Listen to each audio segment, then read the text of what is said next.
So ayan mga kadrama-rama, alam ko pong inaabangan nyo po no, yung next mangyayari po dito sa Abot Kami na Pangarap dahil sobrang nakaka-tense na nga po no, tsaka nakaka-excite na nga din yung pinapakita ni Director every episode dito sa Abot Kami na Pangarap dahil alam naman po talaga natin mga kadrama no, nung simula nga po itong si Morgana na tinanggal nga po ito si Giselle bilang CEO dito sa Apex ay talagang nagsimula na nga po talaga yung hidwaan talaga nilang dalawa no, at tsaka napagplanuhan din talaga ni Giselle na magiganti nga po talaga dito kay Morgana dahil alam naman po talaga natin mga kadrama na noon pa man talaga itong si Giselle ay talagang nakikita niya na itong si Morgana na talagang siya nga po talaga itong si Moira, kaya itong si Giselle dahil nga po sa tindi nga po niyang naramdaman niya, sakit na naramdaman po niya ay talagang nagawa nga po talaga niya ito kay Morgana, talagang may pinaamoy po talaga sa kanya at saka nahimatay nga po siya, at saka dinala nga po siya ng mga tauhan ni Giselle.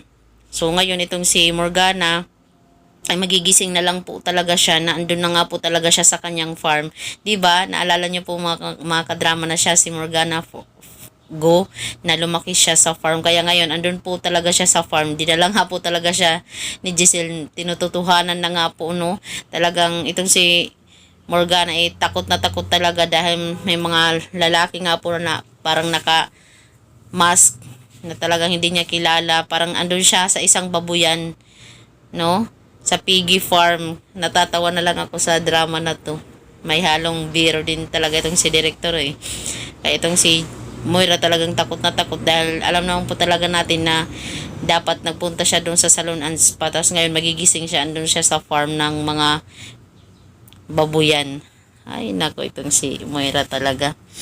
Kaya talagang deserve nga din po talaga ni Moira talaga na maging ganito siya dahil nga po sa lahat ng mga nagawa pa naman ba niya no, hanggang ngayon hindi pa rin talaga niya napapagbayaran dahil hanggang ngayon nagsisinungaling pa rin talaga siya sa kanyang katauhan na talagang tinatagong niya yung katauhan niya sa likod ng pangalan ni Morgana na kapatid niya. Kaya ngayon ayan, mapupunta na talaga siya, tututuhanin na talaga ni Giselle, andyan na siya sa farm. Dahil sa sobrang takot nga po talaga ni Morgana, hindi niya alam kung ano talaga yung gagawin niya dito, no? At saka alam naman po talaga natin na ay magkakausap din talaga yan sila ni Giselle. Talagang sasabihin ni Giselle na Morgana, sabi ko na sa'yo, wag mo akong kalabanin dahil alam mo na pag kinalaban mo ako, talagang hindi mo makakalimutan ang mga pangyayaring ito, yung senaryo na to. Diba? Mali yung inaakala mong nilabanan mo.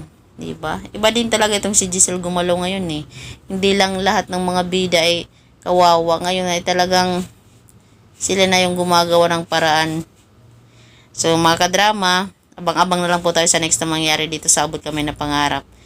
Dahil alam po inaabangan nyo din po talaga yung mga nangyayari ngayon. Dahil kakaiba din po talaga yung twist ngayon ni Director. So yun lang po, maraming salamat. Don't forget to please like, share, subscribe my channel para sa susunod na video mga drama ay ma-update ko po kayo. Thank you so much. Bye bye. Abangers natin.